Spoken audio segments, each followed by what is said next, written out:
Si tu négliges ces groupes musculaires, tu augmentes tes chances de te blesser. L'entraînement du coup, c'est hyper important, que ce soit pour le côté performance comme pour le côté prévention de blessures. On va voir ça en détail aujourd'hui.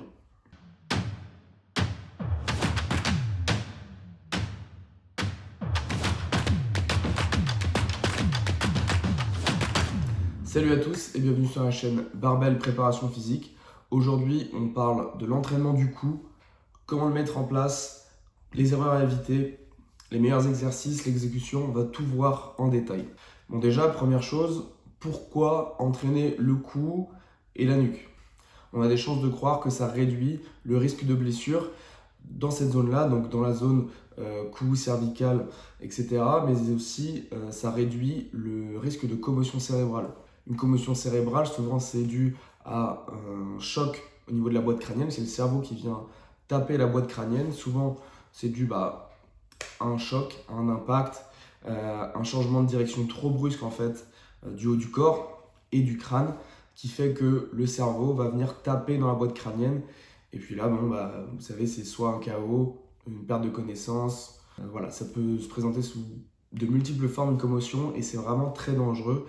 C'est une des blessures les plus dangereuses qu'il peut y avoir au rugby, si ce n'est peut-être même la plus dangereuse. En partant de ce principe-là, que du coup, une commotion, ça peut être dû à un mouvement trop brusque de la boîte crânienne qui fait qu'en fait, on a un effet coup de fouet qui va faire que le cerveau, en fait, il va venir taper parce qu'on a un mouvement trop important du cou et de la nuque. Donc, partant de ce principe-là, si on renforce cette zone-là, peut-être qu'on peut limiter cet effet coup de fouet justement et venir prévenir les blessures dues à ces changements de direction trop importants. Après, bien sûr, si vous prenez un coup directement dans le crâne, voilà, un choc tête contre tête, peut-être que ça peut atténuer, mais ça reste quand même un coup direct à la tête, ça peut être quand même... on ne peut pas tout prévenir malheureusement avec l'entraînement. Une fois de plus, dès qu'on a le contrôle sur quelque chose, qu'on peut avoir le contrôle sur un domaine, que ce soit dans l'entraînement, pour la performance ou la préparation ou la prévention de blessures, eh bien, il faut prendre le temps de s'y préparer et de ne pas négliger cet aspect si on a la possibilité de limiter les risques de blessures à cet endroit justement. Donc maintenant, comment faire? Quels sont les meilleurs exercices pour travailler le cou et la nuque? La plupart travaillent déjà le cou à l'échauffement, que ce soit avant une opposition à 100%, il va y avoir du plaqué, ou avant le match, sur l'échauffement de match. Beaucoup pratiquent déjà un échauffement du cou, si on peut appeler ça comme ça, avant une oppo. Donc souvent c'est assez rapide, c'est assez bref et ça se constitue de souvent 3 mouvements en isométrie. Donc souvent on vient appuyer sur le devant du front, l'arrière du crâne et sur le côté, des deux côtés. Et la plupart du temps, moi ce que j'ai vu dans les clubs où j'ai travaillé, c'est on va dire 10 secondes. 10 secondes sur chaque endroit et après peut-être on va faire une deuxième série. Malheureusement souvent c'est un petit peu insuffisant. Quand on est dans l'échauffement du match, souvent on va vouloir aller vite, on va vouloir aller fort aussi, surtout quand on a fait le haut du corps. Donc des fois c'est pas plus mal de faire de l'isométrie, mais juste appuyer comme ça des fois ça peut être assez insuffisant, sachant qu'on va pas forcément bouger plus sur cette partie-là du corps pendant le reste de l'échauffement. Contrairement aux jambes, où là, on va faire que de bouger, que courir, en fonction, bien sûr, de l'échauffement que vous avez. Mais il va y avoir beaucoup de sang dans cette zone, ça va être une zone beaucoup oxygénée. Ça va rarement être négligé, en fait, cette partie-là du corps.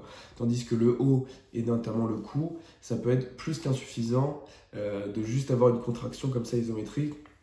Ça là, juste ça, pendant 3 secondes, ça sert à rien, il faut arrêter. Il faut pouvoir pousser le truc un petit peu plus, notamment si vous avez le temps. Okay, si vous êtes à l'entraînement, on peut peut-être se permettre de prendre, au lieu de prendre 45 secondes, 1 minute, prendre 2 bonnes minutes et au moins on aura un échauffement un peu plus optimal. Comment on travaille le cou?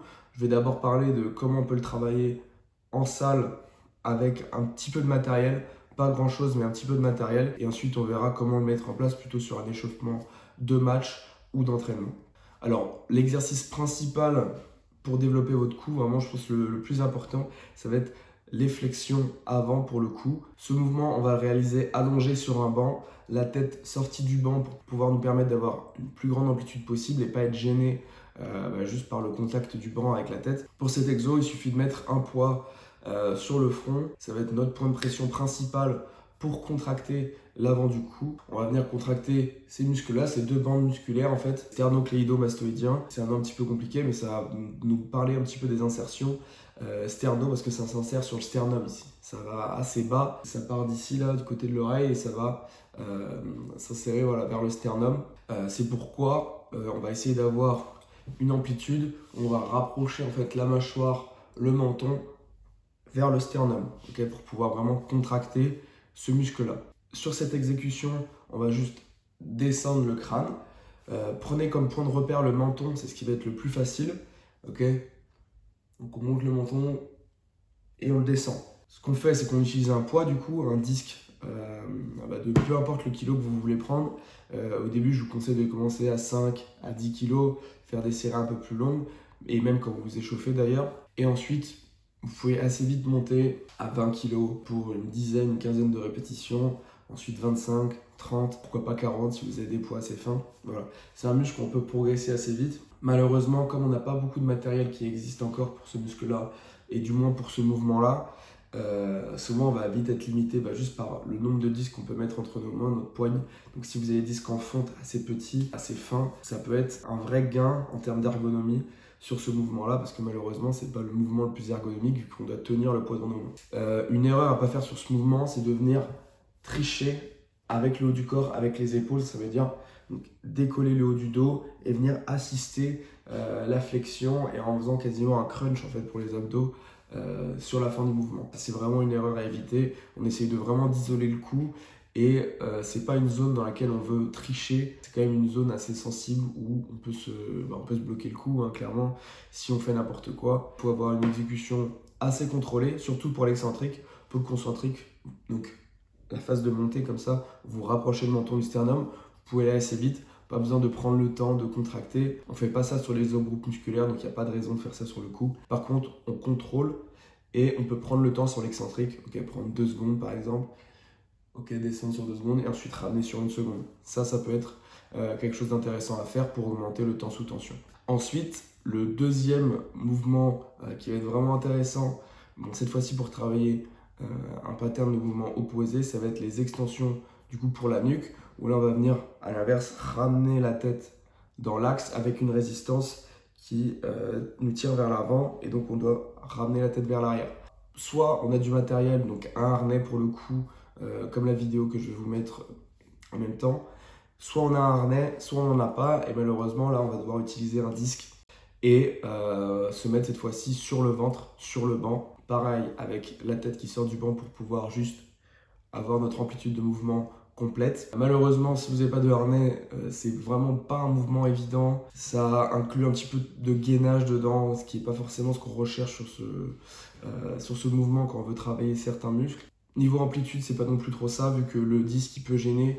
Donc idéalement, là encore, il faut des plus petits poids en termes de volume, je parle. Bien se concentrer sur l'exécution pour pas avoir trop de mouvements parasites, et éventuellement bloquer ses pieds pour vraiment être stable sur le mouvement. Sur ces deux types d'exécution, avec le harnais ou avec le disque, on va venir descendre le menton, ça part encore du menton, et lever la tête, relever le menton jusqu'à ce que la tête soit dans l'axe.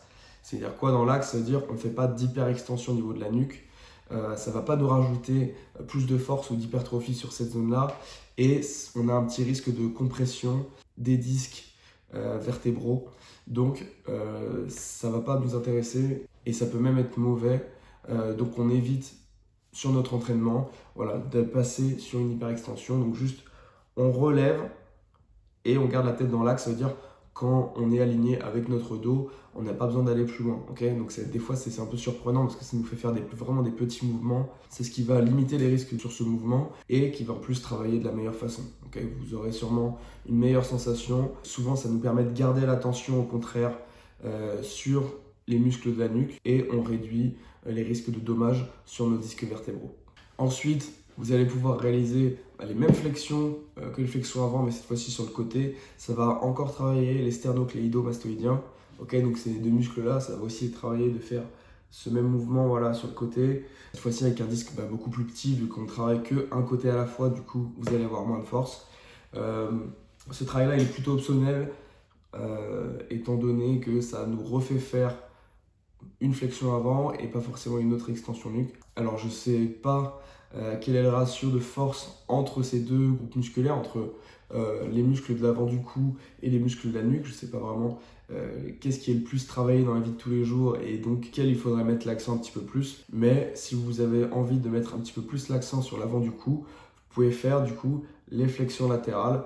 Donc là on va placer le poids sur le côté de la tête, on va avoir le banc, on va être de côté sur le banc et réaliser les mouvements. Donc cette fois-ci, ça part pas du menton, vu qu'on est en mouvement sur le côté, mais bien du haut du crâne, là on a notre point de pression.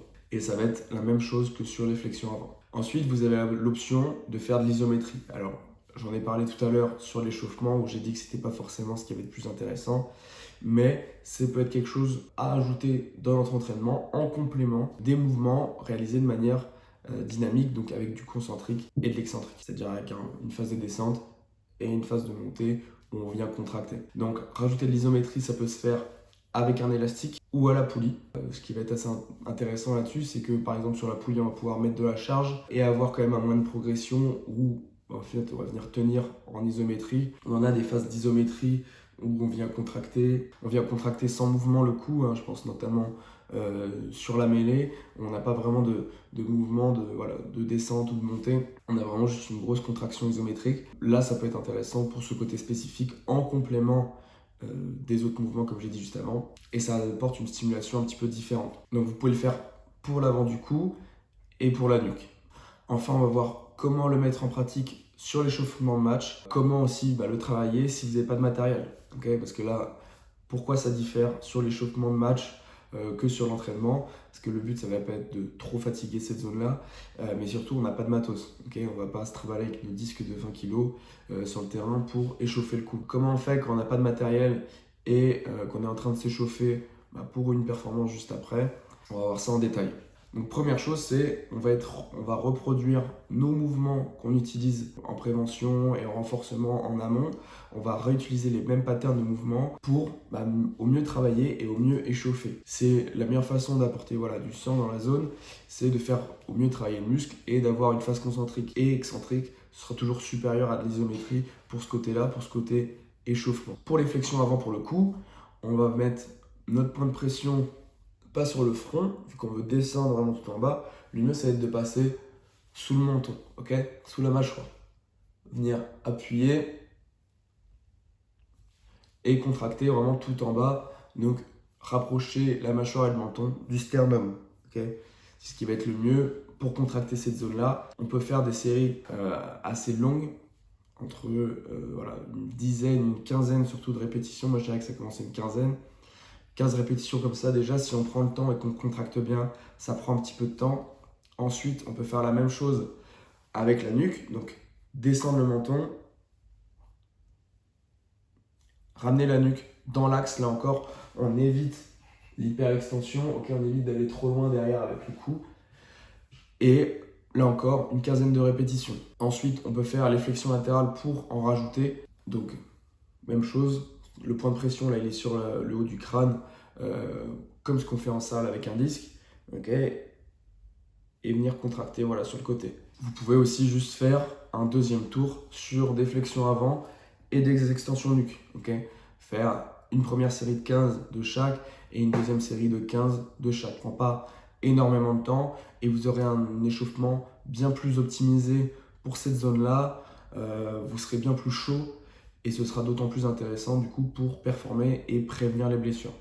Si tu veux être plus performant sur le terrain de rugby, tu aimerais faire un petit peu plus de travail spécifique sur la prépa physique au rugby, si tu veux vraiment avoir une planification et un entraînement fait sur mesure pour améliorer tes performances en rugby, alors rejoins le coaching privé Barbell. C'était tout pour cette vidéo, j'espère que ça vous a aidé à y voir un petit peu plus clair sur cette partie-là de l'entraînement. C'est pas un truc dont on parle souvent, que ce soit sur YouTube, même dans le domaine de la prépa physique.